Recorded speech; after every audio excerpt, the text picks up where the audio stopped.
ఈరోజు హనుమాన్ జయంతోత్సవం సందర్భంగా మనము హనుమంతుడు గొప్ప భక్తుడు, యుగ పురుషుడు, కారణజన్ముడు కాబట్టి హనుమంతుడు ఒక వ్యక్తి కాదు కాబట్టి మనము హనుమాన్ జయంతి అనము, హనుమాన్ జయంతోత్సవం అంటాం. అయితే హనుమాన్ జయంతోత్సవం సందర్భంగా హనుమంతుడి యొక్క గొప్ప భక్తికి, అనన్యమైనటువంటి భక్తికి ఒక ఉదాహరణ ఈ సందర్భంగా ఈరోజు తెలుసుకుందాం.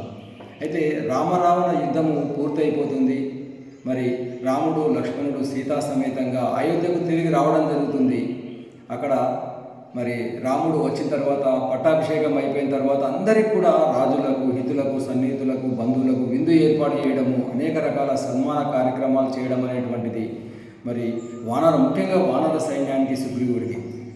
అయితే ఈ సందర్భంలో ఒక సంఘటన జరుగుతుంది. అయితే రాముడు చివరికి సన్మాన కార్యక్రమం చివరిలో ఒక అందమైనటువంటి ముత్యాల హారాన్ని సీతమ్మ వారికి ఇవ్వడం జరుగుతుంది. సీతమ్మ వారికి ఇచ్చి ఈ యొక్క అందమైనటువంటి ముత్యాల హారాన్ని, చాలా వెలకట్టలేనటువంటిది, వజ్రాలు వైడూర్యాలతో కూడుకున్నటువంటిది, దీన్ని నీ ఇష్టం ఉన్నటువంటి వారికి ఎవరికైనా ఈ సభలో, ఈ సభికుల లోపల ఇవ్వవచ్చు అని చెప్తాడు. అప్పుడు సీతమ్మ వారు ఏం చేస్తుందంటే, నాకు అసలు ఎంతో ఇష్టమైనటువంటి వాడు హనుమదప్ప ఎవరున్నారు కాబట్టి హనుమంతుడికే ఇస్తానని హనుమంతుడి దగ్గరికి పిలిచి హనుమంతుడి మెడలో ఈ హారం అనేటువంటిది వేయడం జరుగుతుంది. అప్పుడు హనుమంతుడు వెంటనే ఆ హారాన్ని తీసుకొని, ఆ హారంలో అన్నీ కూడా మణులు, ముత్యాలు కూర్చోబడతాయి. దాన్ని ఆ యొక్క ముత్యాల హారాన్ని విరిచేసి ఒక్కొక్క ముత్యం తీసుకుంటూ తన చెవి వద్ద పెట్టి వింటూ ఉంటాడు.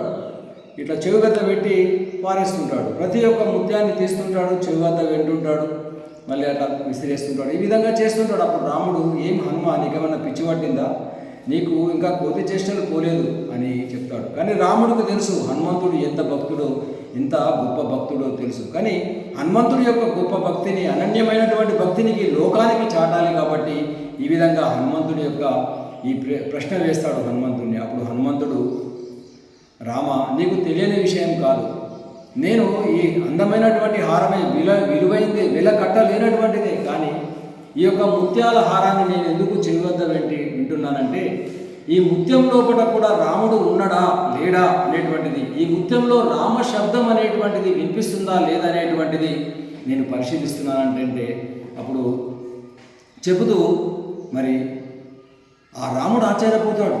రాముడు చాలా సంతోషపడతాడు. కానీ సభికులందరూ ఆశ్చర్యపోతారు. అప్పుడు హనుమంతుడు అంటాడు, నా యొక్క రోమమున కూడా రామశబ్దం అనేటువంటిది ప్రతిధ్వనిస్తుంటుంది అని అందరూ ఆశ్చర్యపోతారు. అప్పుడు మరి దీనికి ఉదాహరణ మరి తార్కాణం నువ్వే చూపించు, మరి నీ రోమమున కూడా రామశబ్దం వినిపిస్తుంది అంటున్నావు కదా అని రాముడు హనుమంతుడిని అడుగుతాడు. హనుమంతుడు వెంటనే ఆ ముత్యాల హారాన్ని అక్కడ కింద విసిరేసి తన యొక్క శరీరంలోని రోమాన్ని తీసి చెవి వద్దట వినిపిస్తాడు. అది రామ అంటుంది. రాముడు చెవిలో కూడా పెట్టి వినిపిస్తాడు, రామ రామ అంటుంది. సీతమ్మ చెవిలో కూడా వినిపిస్తాడు రామ రామ అనేటువంటి శబ్దం. ఆ విధంగా హనుమంతుడు, మనం అంటుంటాం, రోమమున రామధ్వని వినిపించేను అని పాటలు కూడా పాడుకుంటాం. అంటే రాముని యొక్క శరీరం అంతా కూడా, రోమం కూడా చివరికి ఆ రామశబ్దం అనేటువంటిది ప్రతిధ్వనిస్తుంటుంది. అంటే ఈ లోకానికి హనుమంతుడు ఎంత గొప్ప భక్తుడో, ఎంత అనన్యమైనటువంటి భక్తుడో చెప్పడానికి రాముడు ఈ లోకానికి హనుమంతుడి యొక్క భక్తిని ఈ విధంగా పరిచయం చేయడం జరిగింది. కాబట్టి హనుమంతుడు ఈ లోకంలో ఎంతో గొప్ప భక్తుడు. కాబట్టి ఆ హనుమంతుడి యొక్క జీవితంలోని ఈ యొక్క సంఘటన చాలు. మనము అన్నం ఉడికిందంటే బియ్యంలో మొత్తం కూడా చూడము, ఒక బియ్యము వెతుకుని మాత్రమే చూస్తాం. కాబట్టి హనుమంతుడి జీవితంలో కూడా కొన్ని వందల వేల సంఘటనలు ఉన్నాయి. ఆయన యొక్క త్యాగభావానికి ఈ ఒక్క సంఘటన చాలు. హనుమంతుడు ఎంత గొప్ప భక్తుడు. కాబట్టి ఆ విధంగా ఆ హనుమంతుడి జాడలో మనము గొప్ప భక్తుడిగా మనము కావాల్సినటువంటి అవసరాన్ని గుర్తు చేస్తూ అందరికీ జై శ్రీరామ్.